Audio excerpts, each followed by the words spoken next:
Goyal sir आज आपल्याशी संवाद साधणार आहेत. मी सर्वप्रथम भंडारा जिल्हा माध्यम प्रतिनिधींशी संवाद सेतू करणारी यंत्रणा म्हणून सरांचं स्वागत करते आणि मी सरांना विनंती करते की सरांनी आपल्याशी संवाद करावा. सर्वांना नमस्कार. आणि भंडारा जिल्ह्याचा पालकमंत्री झाल्यानंतर येण्याचा पहिल्यांदा योग मला या ठिकाणी आला. बरीचशी मंडळी वर्धेतली माझ्या संपर्कात आहे, मग नागपूरची बरीचशी मंडळी संपर्कात आहे आणि अधिवेशनाकरिता मुंबईला असतो आम्ही, त्याच्यामुळे मुंबईतली मंडळी संपर्कात असते. परंतु भंडारा जिल्ह्याचा पालकमंत्री झालं म्हणून आपल्यासोबत संवाद साधणे या ठिकाणी आवश्यक होतं आणि आपल्या माध्यमातून देखील काही माहिती या भंडारा जिल्ह्याबद्दल मिळावी याच्याकरता तसं पाहिलं तर संवाद साधायचा होता. आपल्याकडनं काही प्रश्न असतील तर आपण विचारू शकता आणि मग मी माझी भूमिका देखील आपल्यासमोर त्या ठिकाणी ठेवतो.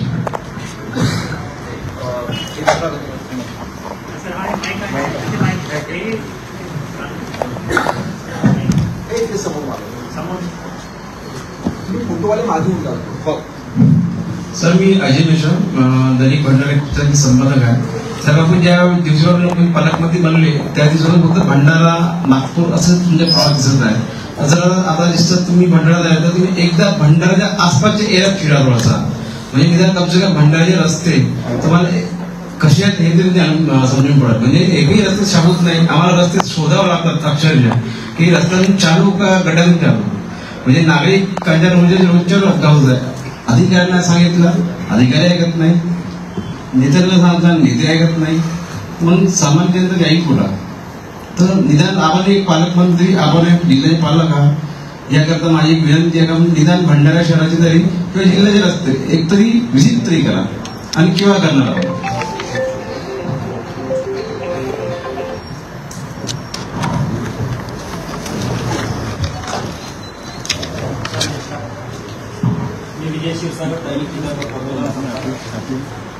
प्रश्न लेगी त्याला लिहू ना प्रश्न कुछ भी लेंगे.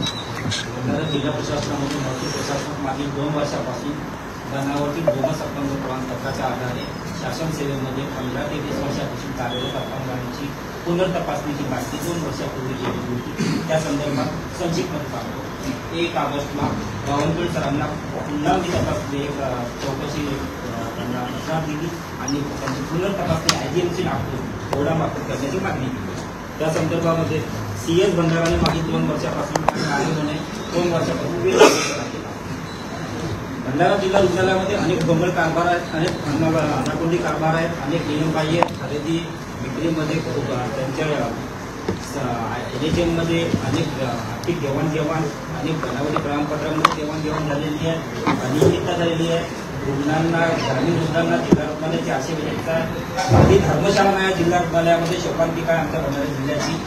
लकीली 20 वर्षानंतर भंडारा जिल्ह्यामध्ये मेडिकल कॉलेज झालेलं आहे. त्याच्यासाठी पण 6 महिन्यापासून त्या CS आणि डीन यांच्यामध्ये वादावाद सुरू आहे. कुठल्याच प्रकारची सुविधा उपलब्ध नाही आहे. या तक्रारीमध्ये मी अनेक प्रकारची तक्रारी करत 2 वर्षापासून सतत पाठपुरावा करत आहे. माझ्या जीवाला धोका असल्याने 2 महिन्यापासून मी CS सरांना तक्रार केली होती. CS सरांनी कॉपरेट केलं, खूप चांगलं सहकार्य केलं. मधल्या कालावधीमध्ये 1 ऑगस्टच्या आधी 4 दिवसाआधी RMO भंडारा आणि CS भंडारा यांनी संगमत करून RMOनी आमच्या विरुद्ध षडयंत्र रचना 2-3 पत्रकारांच्या विरुद्ध पोलिसांमध्ये तक्रार केली. खंडणीची मागणी, मुस्कुटदाबी करण्याचा प्रकार आणि या अपंग बोगस यांच्या प्रकारामध्ये दिशाभूल करण्याचा प्रकार. त्याच्या व्यतिरिक्त त्यांनी बंद भरला, त्यांच्याकडे कुठले सबळ पुरावे नव्हते. त्या व्यतिरिक्त त्यांनी कोर्टाच्या वकिलामार्फत एक नोटीस पाठवला. अशा प्रकारे जिल्हा रुग्णालयामध्ये रुग्णांची सेवा कमी, आरोग्य सेवा कमी आणि राजकारण जास्त. राजकारणाच्या इशाऱ्यावर नाचणारे. मला असं वाटते दादा, मी तुमची व्यथा समजलो. फक्त स्पेसिफिक जर सांगितलं तर आपल्या सगळ्यांना वेळ द्यायचा. ऐका, एक मिनिट ऐका. तुम्ही स्पेसिफिक मला द्या, तुमच्या तक्रारी मला हे पण द्या, मी त्याच्यावर ऍक्शन घेतो. पण आपण एवढं जर का एक मुद्दा एवढा यायचं तर बाकीच्यांना विचारांना बोलण्याची संधी मिळणार नाही. माझी विनंती आहे तुम्हाला, तुम्ही मला स्पेसिफिक सांगा. आपण 100% एकच शेवटची विनंती आहे. जिल्हा रुग्णालयामध्ये, भंडारा जिल्हा रुग्णालयामध्ये राजकारण जास्त होत आहे, आरोग्य सेवा कमी होत आहे. त्या कारणाने जिल्हा शल्य चिकित्सक आणि RMO यांची तडकाफडकी योग्य चांगली उच्चस्तरीय समिती 7 दिवसामध्ये कमीत कमी चौकशी करून त्याची हकालपट्टी करा आणि दुसरे चांगले सिन्सिअर आमच्या जिल्हाधिकारी आणि मेडिकल कॉलेज शासकीय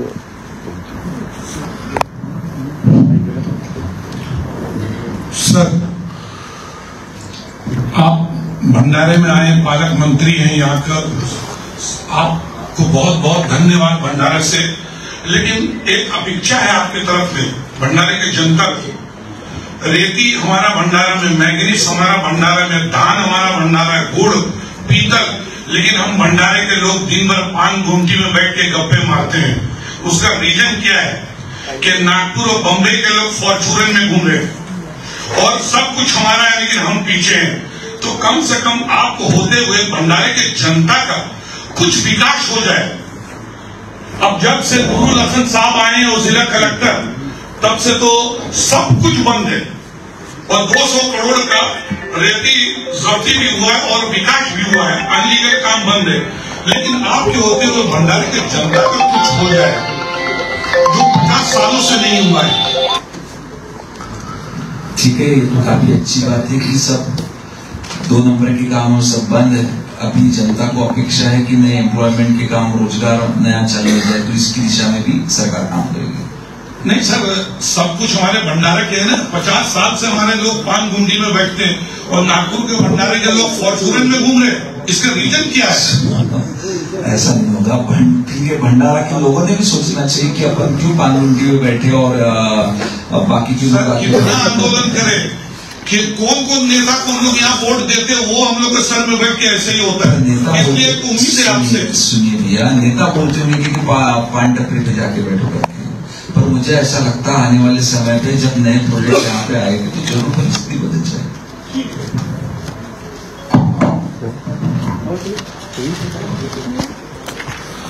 दिव्यांकर मी चेतन भैरव, दैनिक देशवाणी। महत्वाचा विषय असा की एक आपल्या इथे राष्ट्रीय प्रकल्प आहे गोसे खुर्द आणि इंदिरा सागर प्रकल्प म्हणून एवढा मोठा डॅम आहे, म्हणजे एवढं चांगलं पाणी आपण साठवण्याची क्षमता असणारा गोसे खुर्द प्रकल्प। आणि भंडाऱ्याला जे नाग नदीचं पाणी येत आहे आणि त्या डॅम मध्ये ते मर्ज होतो आणि त्याच्यामुळे त्याच्यामधली जी जैवविविधता आहे ना, त्याला फार मोठा धोका वारंवार पोहोचलेला आहे आणि खूप घाण वास येतो किंवा पाण्याचा। आणि जर पाणी जर ते शुद्ध राहणार नाही तर त्याच्या संदर्भामध्ये आपण जो नाग नदीला डायव्हर्ट करण्यासंदर्भात जे काही पुढाकार आपल्याला या माध्यमातून पालकमंत्री म्हणून घेता येईल तर ते आपण आपल्या या कालावधीत करावं अशी अपेक्षा आहे। कारण शेवटी हा प्रकल्प भंडारा, गोंदिया, चंद्रपूर, गडचिरोली आणि आता ते इथलं पाणी आणखी सामोरं जाणार आहे अकोल्यापर्यंत। तर म्हणण्याचं तात्पर्य एवढंच की ते पाणी चांगलं राहावं या दृष्टिकोनातून आपल्या माध्यमातून एक चांगला प्रयत्न व्हावा।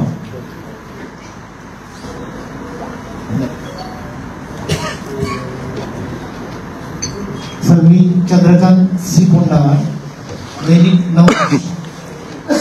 भंडारा शहराचं सिटी सर्वे मागील 70 वर्षापासून रखडलेला आहे। टाकळी व शहराचा सिटी सर्वे गेल्या 70 वर्षापासून रखडलेला आहे। यासाठी डेप्युटीकडून निधी काय मिळत नाही, हा प्रश्न सोडवण्यासाठी सरकार कोणता पुढाकार घेणार आहे? हा प्रश्न आज मला काही डेप्युटेशन आलो त्यांनी तेव्हा दिला आहे। मी लगेच माझ्या एसडीएमकडे दिला आहे। याच्यावर लवकर मार्ग करून जर काय ते डीपीडीसीतल्या निधीमधून आपल्याला करता येत असेल तर तात्काळ आपण येणाऱ्या डीपीडीसीत त्याची तरतूद करू, तात्काळ निकाल करू।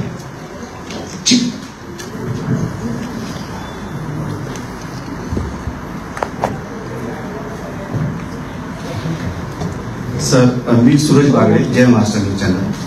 सर, आपल्या जिल्ह्यामध्ये कायम शिक्षण अधिकारी, गट शिक्षण अधिकारी संपूर्ण जिल्ह्यात नाही आहेत सर, त्यामुळे हा सगळं काम प्रभावी सुरू आहे। त्याच्याबद्दल याची माहिती देखील आज मी जेव्हा आढावा घेतली तेव्हा मला मिळाली की पूर्णवेळ शिक्षणाधिकारी आणि आपले तालुका लेवलचे जे block development block education officer असायला पाहिजेत नाही आहेत।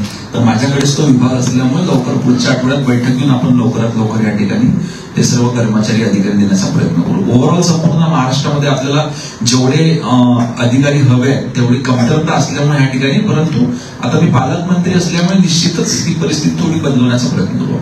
थँक्यू। सर नमस्कार, मी दैनिक भास्कर सागर भंडारकर. सर आता या आम्हाला भेटायच्या आधी तुम्ही बैठक घेतली होती, जनता दरबार दर सोमवारी तहसील स्तरावर घ्यायचा काही निर्णय आहे याबद्दल तुम्ही जर शक्य झालं थोडं विस्तृत सांगावं. आज ऍक्च्युली त्याची माहिती देण्याकरिताच मी आपल्यासोबत हा संवाद या ठिकाणी घ्यायची माझी इच्छा होती, कारण तुमच्या माध्यमातून हा विषय लोकांपर्यंत जाऊ शकतो. आपण बघतो की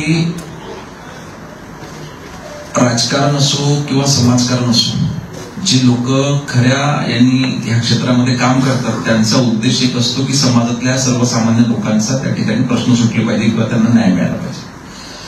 हे सर्वसामान्य लोक आपल्या गावाजवळच्या सरकारी कार्यालयामध्ये त्या ठिकाणी जात असतात आणि अनेक वेळेस त्या ठिकाणी त्यांना प्रतिसाद न मिळणे किंवा काम न होणे आणि मग एक स्टेप अशी येते की ते त्या कार्यालयामध्ये जाणं सोडतात, कारण त्यांचा विश्वास त्याच्यावरून उडून जातो. आज आल्यावर आढावा बैठकीमध्ये पहिले मी हाच निर्णय घेतला की एक साधारणतः जी आपली जितकी प्रशासकीय यंत्रणा असते ही महसूल विभागाच्या याच्यावर केंद्रीभूत असते. महत्वाची जर का प्रशासनामध्ये सगळ्यात महत्वाचा विभाग जर कुठला राहत असेल तर तो महसूल विभाग. जिल्हाधिकारी, त्याच्यानंतर जिल्हाधिकारी कार्यालयात तो स्टाफ असतो, ऍडिशनल कलेक्टर, डेप्टी कलेक्टर, परंतु मग तो जेव्हा आपण खाली उतरतो एसडीओ राहतो, एसडीओच्या खाली आपण उतरतो मग तहसीलदार राहतात आणि मग अजून गाव पातळीवर त्या ठिकाणी यंत्रणा जाते. मग आज आपण जेव्हा पहिला आढावा बैठक घेतली तर लोकांच्या प्रलंबित समस्या तातडीनं निकालात निघण्याकरता आपण सगळ्या तहसीलदारांना सूचना दिल्या की प्रत्येक सोमवारी तहसीलदार हे आपल्या कार्यालयामध्ये सकाळी 10-10:30 पासून जेव्हा त्यांचं कार्यालय सुरू होईल हे इतर महत्वाचे तालुक्याचे अधिकारी घेऊन बसतील. इतर महत्वाचे कोणते तालुक्याचे अधिकारी असतात? एक तालुका कृषी अधिकारी असतो, बीडीओ असतात, अजून एमएससीबीशी निवृत्त अधिकारी असतो. या 4-5 लोकांना घेऊन ते दर सोमवारी आपल्या स्वतःच्या कार्यालयामध्ये तहसीलदार बसतील. नागरिकांना, त्या तालुक्यातल्या नागरिकांना ज्याही काही समस्या राहतील ते त्या ठिकाणी देतील. त्याच दिवशी त्या प्राप्त झालेले निवेदन ते बसलेले सर्व अधिकारी प्रोसेस करून त्या विभागाकडे फॉरवर्ड करतील. शेवटी सर्व विभागाच्या समस्या त्या ठिकाणी एकत्रित होणार आहे. त्याच दिवशी प्रोसेस करायला लावल्या, त्या विभागात चालल्या जातील. मंगळवार, बुधवार, गुरुवार हे 3 दिवस त्या संबंधित अधिकाऱ्यांना मिळतील ती समस्या निकालात काढण्याकरता. जर एखादी समस्या तहसीलदार लेवलवर सुटून नाही राहिली ते एसडीओ सोबत चर्चा करतात आणि एसडीओ सोबतही जर का नाही सुटून राहिली त्या ठिकाणी तर मग शुक्रवारी ते जिल्हाधिकाऱ्यांना लक्षात आणून देत की आमच्या भागामध्ये अशी अडचण ही सुटून नाही राहिली. मग जिल्हाधिकारी त्याच्यावरती घेईल. म्हणजे काय होईल की सिस्टम मध्ये फिल्टर जे समस्या ज्या ठिकाणी सुटायच्या त्याच ठिकाणी सुटल्या पाहिजे आणि ज्या सुटून नाही राहिल्या तिथपर्यंतच फक्त. आज काय होणार की प्रत्येक जण माणूस चालला कलेक्टर ऑफिसमध्ये. याचं कारण काय की त्याचा त्या ठिकाणी स्थानिक ठिकाणावरून विश्वास उडाला आहे आणि जिल्हाधिकारी कार्यालयामध्ये मग त्या माध्यमातून गर्दी वाढते. म्हणून आपण ह्या पद्धतीची सिस्टम या ठिकाणी लावतो आहे की तालुक्याच्या समस्या ह्या तालुक्याच्या ठिकाणी त्या ठिकाणी निकालात निघाल्या पाहिजे. फक्त ज्या सुटत नाहीये तेवढ्या जिल्हाधिकाऱ्यांकडे याव्या. ज्या जिल्हाधिकाऱ्यांकडून सुटत नाही तेव्हा पालकमंत्री आणि सरकार म्हणून आम्ही त्या ठिकाणी राज्यस्तरावर सोडू. या ठिकाणावर मग याच्यावरून असं अपेक्षित आहे की जास्तीत जास्त समस्या ह्या तालुक्याच्या स्तरावर म्हणजे आपल्या गावाकडच्या माणसाला देखील जास्तीत जास्त तालुक्यापर्यंतचा येण्याचा ताण त्या ठिकाणी. मी याची पुढची स्टेप पुढच्या बैठकीमध्ये घेऊ की ते झालेलं काम त्याच्या घरपोचपर्यंत कसं पोहोचता येईल याचा देखील प्रयत्न आपण पुढच्या याच्यामध्ये प्रयत्न करणार. परंतु आता सुरुवातीला किमान तालुक्याच्या प्रमुख अधिकाऱ्यांनी तहसील कार्यालयामध्ये बसून दर सोमवारी त्या समस्या त्या ठिकाणी निकालात काढण्याचा प्रयत्न त्या ठिकाणी होणार. दुसरा एक महत्वाचा विषय, 2022 साली आम्ही वर्धा जिल्ह्यामध्ये 17 सप्टेंबर पासून 2 ऑक्टोबर पर्यंत सेवा पंधरवाडा नावाचं एक अभियान त्या ठिकाणी घेतलेलं होतं 2022 साली. कारण 17 सप्टेंबरला देशाचे पंतप्रधान सन्मान्य नरेंद्र मोदी साहेबांचा जन्मदिवस असतो आणि 2 ऑक्टोबरला राष्ट्रपिता महात्मा गांधी यांची जयंती असते. म्हणून ह्या 17 सप्टेंबर ते 2 ऑक्टोबर राष्ट्रनेता ते राष्ट्रपिता सेवा पंधरवाडा नावाचं अभियान आम्ही त्या ठिकाणी तयार केलं होतं आणि सगळ्या विभागातल्या अधिकाऱ्यांच्या माध्यमातून आम्ही 2022, 23 आणि 24 तीनही वर्ष आम्ही ते अभियान आमच्या जिल्ह्यामध्ये राबविलं आणि मोठ्या प्रमाणात आम्ही लोकांचे प्रश्न त्यावेळेस निकालात काढले होते. राज्याने याची दखल घेतली. यावर्षी सगळ्या जिल्ह्यांना त्या ठिकाणी सूचना आलेल्या आहेत की प्रत्येक जिल्ह्याच्या ठिकाणी राष्ट्रनेता ते राष्ट्रपिता सेवा पंधरवाडा हे अभियान त्या ठिकाणी राबविण्यात यावं. यावेळेस याची अंमलबजावणी आपल्या भंडारा जिल्ह्यामध्ये देखील प्रशासनाच्या वतीनं करण्यात येईल आणि त्या पंधरवड्यामध्ये देखील आपण सगळ्या समस्या तो शासन निर्णय महसूल विभागाने काढला आहे, परंतु आज मी प्रशासनाला सूचना दिली आहे की त्याच्यामध्ये इन्व्हॉल्वमेंट सगळ्या विभागाची इन्व्हॉल्वमेंट त्याच्यामध्ये असेल.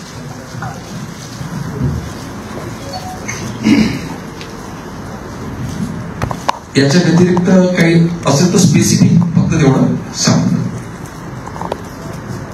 आणि याच्यानंतरही आपल्या माध्यमातून काही लेखी मला निवेदन प्राप्त झाले तर त्याच्यावर हे करता येईल. आमच्या इथे श्रमिक पत्रकार संघ आहे, आपला जरी कुठला पत्रकार संघ असेल आणि त्याच्यावर आले तर अजून आपलं काम त्या ठिकाणी सुलभ होऊ शकतं. नमस्कार, मी रुपेश सपाटे, टीव्ही मराठी. भंडारा जिल्ह्यात खरं पाहायला गेलं तर रेती चोरी अजूनही थांबलेली नाही, मोठ्या प्रमाणात सुरू आहे. रात्रीच्या सुमारास सकाळी 7 वाजतापर्यंत रात्री 11 वाजतापासून वगैरे मोठ्या प्रमाणात रेती चोरी होते. सर्व अवैध धंदे अजूनही सुरू आहेत. ते आता डायरेक्टली समोर येत नसले तरी मोठ्या प्रमाणात सुरू आहेत, पण कारवाई नाममात्र होते. पण त्याच्या मागे मोठ्या प्रमाणात अजूनही सुरू आहे. कुठे म्हणजे आळा बसलेला नाहीये. नाही, कसं होते, अनेक वेळेस यंत्रणाही त्या ठिकाणी काम करत असते आणि ज्या गोष्टी झालेल्या असतात त्याला कमी प्रसिद्धी मिळते आणि ज्या गोष्टी होते एखाद्या वेळेस एखादी गोष्ट होत नाही असं आम्ही नाकारत नाही. एखादी चुकीची गोष्ट होते, परंतु दुर्दैवानं त्या झालेल्या चुकीची गोष्ट फार मोठ्या प्रमाणात होते आणि त्याची व्याप्ती खूप जास्त होऊन जाते की हे चुकून राहिलं, हे चुकून राहिलं. परंतु ज्या अनेक चांगल्या गोष्टी होतात त्याची मात्र चर्चा कमी होते. तरी देखील शासन म्हणून मी आपण असं करतो की स्पेसिफिक ती गोष्ट, स्पेसिफिक ती तक्रार जर का प्राप्त झाली तर आपण 100% त्या गोष्टीवर कारवाई करू. स्पेसिफिक की ह्या घाटावर ह्या ठिकाणी इतके वाजता असं होते आणि हे लोक असं करतात अशी जर तक्रार प्राप्त झाली तर निश्चितपणे आपण त्या कारवाई करू. अनेक ठिकाणी म्हणजे कारवाई जे होते, ट्रक जप्त होतो, ट्रॅक्टर जप्त होतो, आमदाराचा फोन आला म्हणून सोडला जातो, अशा प्रकारे ठिकठिकाणी घटना होतात. ठाणेदार स्वतः सांगतात की माझ्यावर दबाव आहे, पण कॅमेऱ्यावर बोलायला घाबरतात. कॅमेऱ्यावर ऑन कॅमेरा बाईट देण्यासाठी काही मनाई आहे का, असे नियम आहेत का? कारण की फक्त एखादी घटना जर घडली त्याविषयी फक्त माहिती विचारली तर ठाणेदार म्हणतात वरिष्ठांची परमिशन. तर खरं म्हणजे खरी गोष्ट घडली ती फक्त सांगायला परमिशन लागते का? बाईट देण्यासाठी टाळतात. प्रत्येक कुठं बाईट दिली जात नाही. पॉझिटिव्ह याच्यावर बाईट देतात, निगेटिव्ह याच्यावर द्यायला टाळतात. एक तर मला असं वाटत नाही की कोणाचा फोन येऊन कोणी त्या ठिकाणी काही कुठली गोष्ट सोडत असेल. दुसरं, आता याच्यावर मार्ग एकच निघू शकते की तुम्ही स्पेसिफिक त्या ठाणेदाराचं मग मला नाव सांगा, मी त्याला सांगतो का तुम्ही स्पष्ट तो बाईक देऊन देऊन एवढंच होऊ शकते. दूध का दूध, पाणी का पाणी, असं काहीच प्रश्नच नाही. याच्यात बंधन असण्याचं काय कारण आहे? याच्यात बंधन असण्याचं काहीच कारण नाही. तर तरी त्याच्याही पुढची आपण स्टेप पकडतो म्हटलं तर तुम्ही सिक्रेटली मला टाका वाटलं, मी ओपनली सांगितलं. ठीक आहे.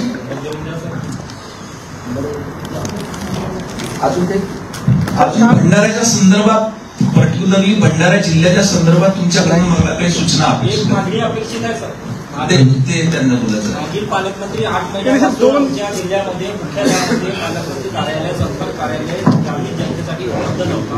आपण नवीन पालकमंत्री तर तो कार्यालयाची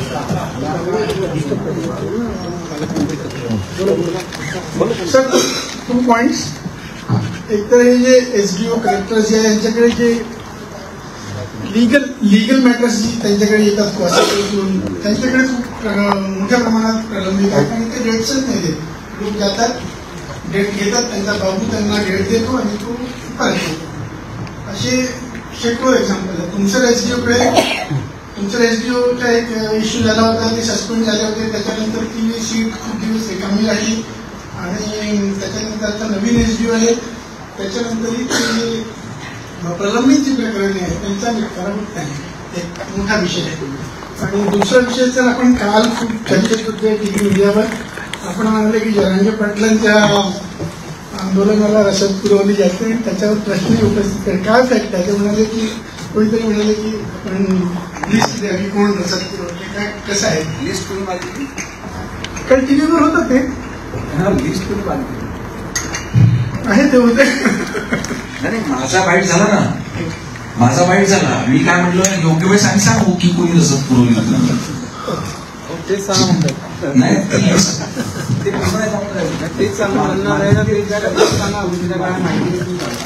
सर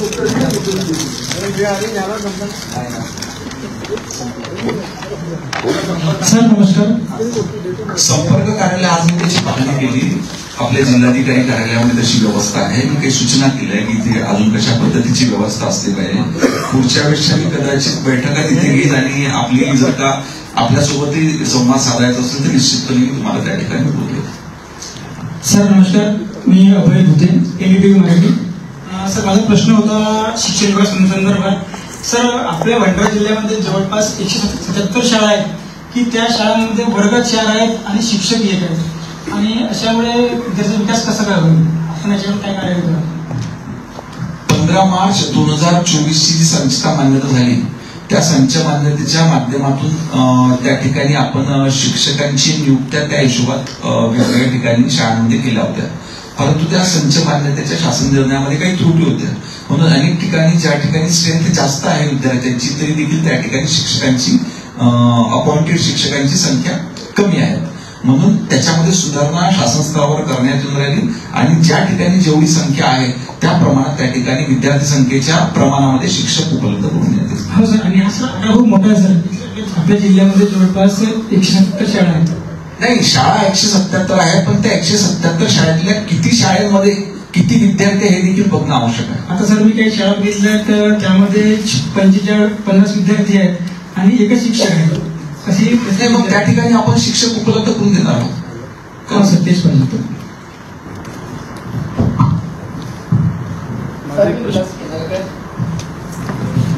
विलास केजरकर, दैनिक काळूनगरी, भंडारा. सर माझा प्रश्न असा आहे की प्रत्येक ठिकाणी रस्त्याचं बांधकाम होत असते, रस्ते मोठमोठे रस्ते होत असतात, परंतु त्या ठिकाणी कुठेही झाडे लावले जात नाही. एक प्रश्न. आणि त्याच अनुषंगाने मागच्या वेळेस बानपुडे जे आले होते त्यांनी सांगितलं की महसूल विभागाअंतर्गत रस्त्याचं जे बांधण रस्ता आहे त्या ठिकाणी सुद्धा वृक्षारोपण करण्यात जाईल, परंतु ते झालेलं नाही. तिसरा एक होतं की अजूनही जिल्ह्यामध्ये महसूल कार्यालय भाड्याच्या घरामध्ये राहतात, भाड्याच्या घरामध्ये आहेत. आणि त्याच्यानंतर एक भंडारालाच भूमी अभिलेख कार्यालय आहे, ते सदैव कुलूप बंद असतात.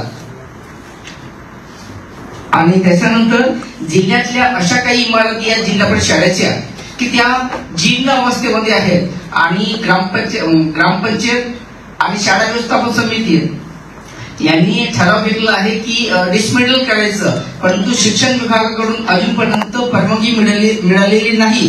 आणि एखाद्या वेळेस जर घटना घडली, इमारत पडली, तर त्याचं हे जो आरोप आहे, आरोप प्रत्यारोप हे नक्कीच आपल्या जिल्ह्याला गालबोट लागेल असं मला वाटते. त्यावर काय?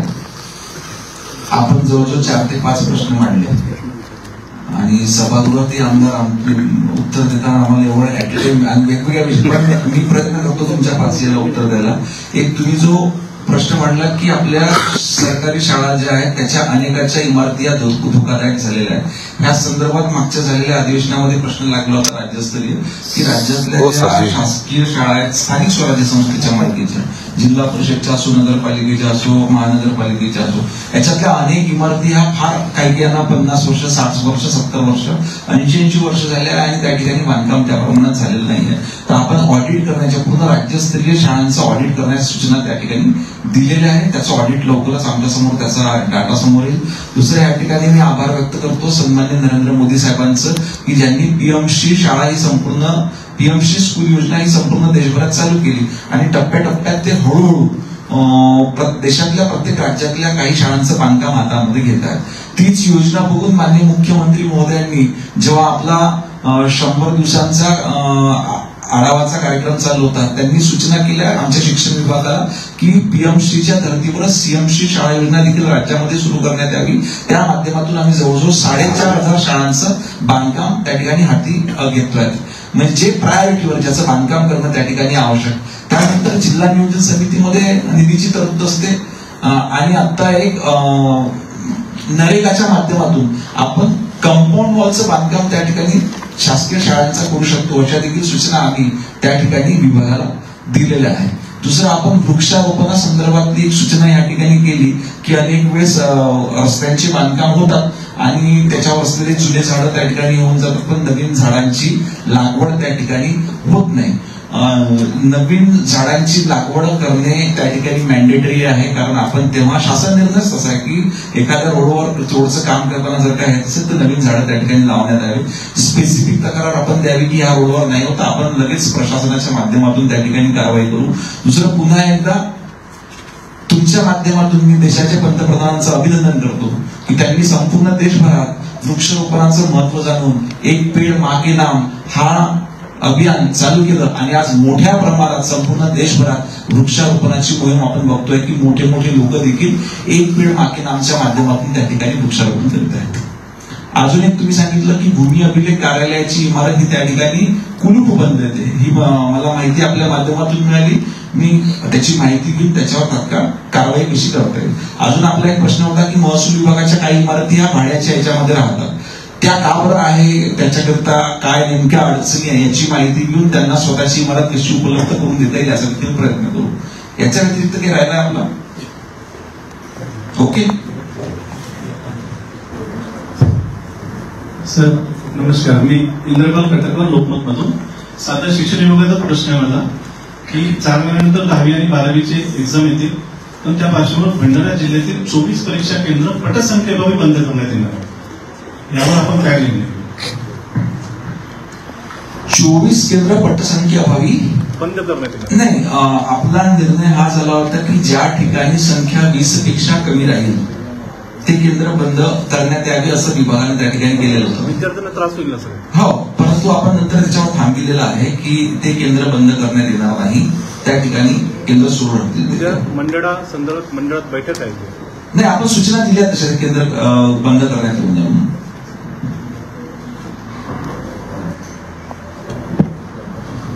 नमस्कार सर, मैं समीर नवाज, महाराष्ट्र न्यूज से। मैं कहना चाहता हूँ कि आपने आज भंडारे का विजिट किया, काफी अच्छा लगा और आधार का एक विषय है। भंडारा में कई 1.5 साल से आधार केंद्र बंद है, ये सभी को मालूम भी है। तो इसमें भी क्या होता है कि बच्चों का भी नुकसान, किसानों का भी नुकसान और संजय गांधी निराधार योजना वालों का नुकसान, बूढ़े से बूढ़े लोग जो आते हैं जिनके थंब वम नहीं लगते, ये भी बंद है। तो मेरा ये कहना है कि आप इस विषय को थोड़ा जल्द से जल्द लेकर, आज आपने मशीनें भी वाटप की है, मगर हमारे तहसील के लेवल पर एक भी मशीन चालू नहीं, तो इसको जल्द से जल्द चालू कराए तो बहुत बेहतर होगा। आज मैंने जब कलेक्टर साहब को पूछा तो उन्होंने बताया कि टोटल 51 मशीन अपन डिस्ट्रीब्यूट करने वाले हैं। आज 19 मशीन आ गई है, बाकी की भी मशीन जल्दी आके अपन सब जगह ये आधार के केंद्र वहां चालू करेंगे। काफी 1.5 साल से बंद थे ये।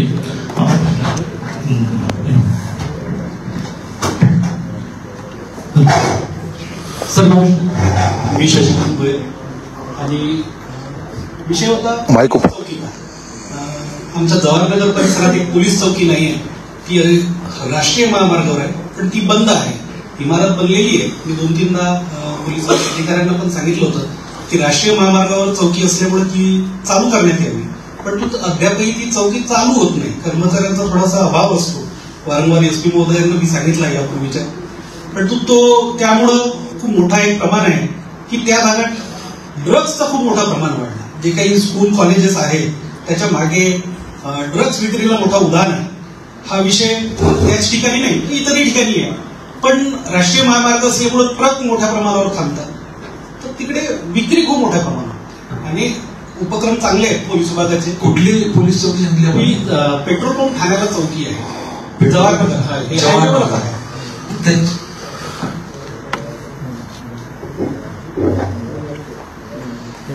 तिथे पोलीस विभागाने बूथ बनवला आहे म्हणजे लक्षात ठेवण्याकरता. चौकशी ऑफिशियली अप्रूव्ह झालेली आहे त्याची, परंतु बूथ आणि आपली सूचना ग्राह्य धरून त्या ठिकाणी आपण कशी पोलीस तैनात करतील याची काळजी घेण्यात येईल. जी आहे ना एक पोलीस स्टेशन आहे ना, ते आतमध्ये ऑर्डनन्स फॅक्टरी एरियामध्ये, तर ते आतमध्ये पडतं ना राष्ट्रीय हायवे पासून. ते जवळपास 4 किलोमीटर आतमध्ये जावं लागतं. आणि हे सगळे प्रश्न राष्ट्रीय महामार्गावरचे आहेत, ऍक्सिडेंट होणे किंवा इतर गोष्टी. आणि स्कूल कॉलेजेस सगळे ह्या पेट्रोल पंप ठाण्याला आहेत मॅक्झिमम, तर क्राऊड हा इथं असतो. आवश्यकता लक्षात घेऊन आपण त्या ठिकाणी निश्चित पोलीस उपलब्ध करू. विषय असा होता की धान खरेदी जी आहे ना मागील मंडळाची अजूनपर्यंत तांत्रिक अडचणीमुळे प्रलंबित आहे. तर किमान त्यावर एक लक्ष व्हावं, कारण टेक्निकल म्हणजे शेतकऱ्यांनी ऑनलाईन केलं नाही या कारणास्तव ती म्हणजे खरेदी थांबलेली आहे. किमान त्याच्यावर थोडासा. मी मागच्या 11 वर्षापासून सभागृहात काम करतो आणि असं एकही अधिवेशन गेलं नाही की त्या अधिवेशनामध्ये धानाचा प्रश्न आला नाही. परंतु आमच्या जिल्ह्यामध्ये धान होत नसल्यामुळे माझा कधी त्याच्यावरती अभ्यास झाला नाही. पण सभागृहात बसल्यावर सतत प्रत्येक अधिवेशनात धान धान हा शब्द कानावर पडायचा. आजही जेव्हा मी प्रशासनाची आढावा बैठक घेतली किंवा त्याच्या आधी आमच्या पक्ष कार्यालयामध्ये बैठक घेतली तर अनेक पदाधिकाऱ्यांनी धानासंदर्भातल्या काही अडचणी सांगितल्या. या सर्व अडचणींचे एक संकलन करून स्वतंत्र बैठक आपण धानाबद्दल लावू आणि इथल्या ज्या समस्या आहेत त्या जर का इथल्या स्टेजवर आपण नाही सॉर्ट आउट करू शकू तर सरकारकडून आपण त्याचा मार्ग काढू काहीतरी निश्चित. सर एक 2 प्रश्न होते माझे. एक 11 उपजिल्हाधिकाऱ्यांपैकी 7 पदं इथं जे आहेत भंडारा जिल्ह्यात रिक्त आहेत, त्यामुळं अनेक अडचणी येतात.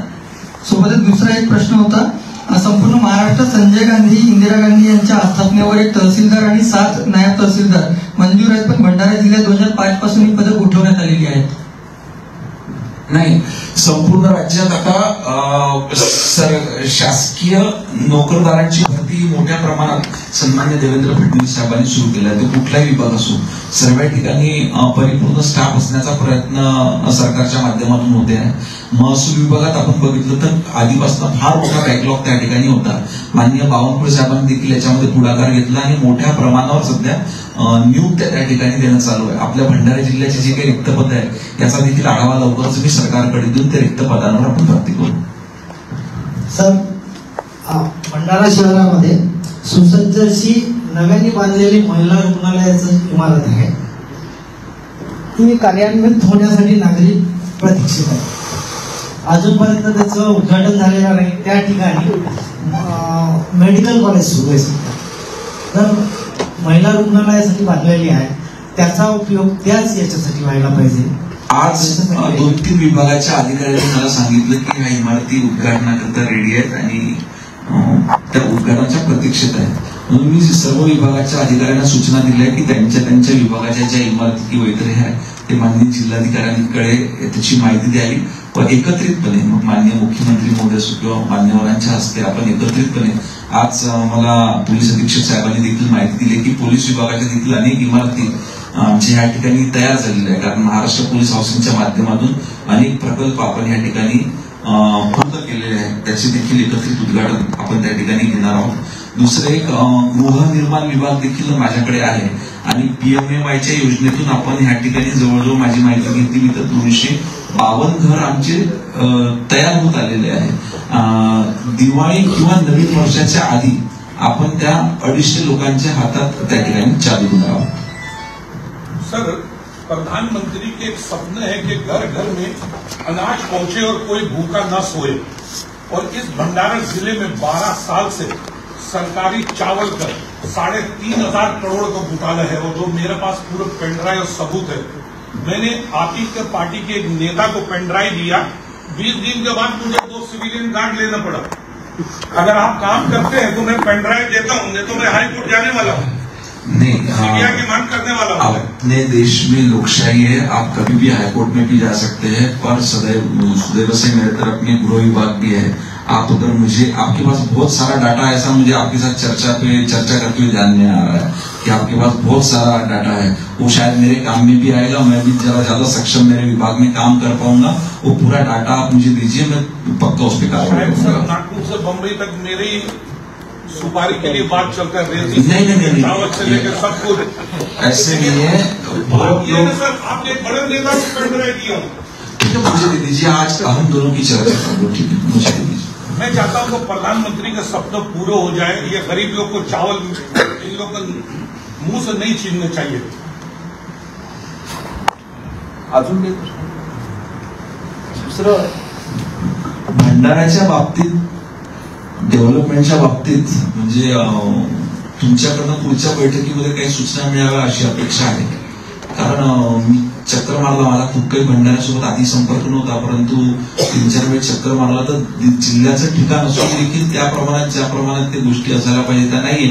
तर तुमच्याकडून जर का सूचना मिळाल्या तर आपण त्या दिशेने अजून सकारात्मक काम करू शकतो. जसे जिल्हाधिकारी बदलले, पालकमंत्री बदलले, तसं होणार नाही याच्यापुढे असे शेवटी कसं तुम्ही नवीन आहे, तुम्ही आढावा घ्या भंडारा जिल्ह्याचा, पण तात्काळ काही करू. ते बदलणं माझ्या हातात असं नसतं तर मी गॅरंटी घेत पुढे साहेब तात्काळ बदल.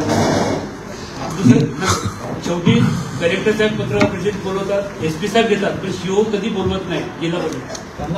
त्यांनी ते सगळं त्यांच्या डिपार्टमेंट मध्ये राहते ना, त्यांना तुम्ही निर्देश द्या की प्रत्येक पत्रकाराचा महिन्यात मला काही आढावा घ्यायचा. एक आपण जास्तीत जास्त संपर्कात आणि संवाद साधण्याचा प्रयत्न करू याची मी तुम्हाला बरोबर आहे. पण शेवटी अधिकारी कसं आम्ही गेल्यावर 1 तास बसून ठेवतात. शेवटी ठीक आहे, काम राहिलं ठीक आहे ना, पण बऱ्याचशा ठिकाणी असं होतात, व्हायला नाही पाहिजे. मी पण बसत होतो आधी मानसिक त्रास बिघडला तर कसं शेवटी निर्माण नाही झालं पाहिजे. नाही, निश्चित असं झालं नाही पाहिजे. प्रत्येकाला त्याचा सन्मान त्या ठिकाणी दिला गेला पाहिजे. तुम्ही माझं समजा की आजची माझी पहिली बैठक आहे, मी थोडा आता माहिती घेऊन राहिलो आहे आणि तुमच्या मिळालेल्या सूचना बरं. धन्यवाद. जय हिंद, जय भारत. सर एक प्रश्न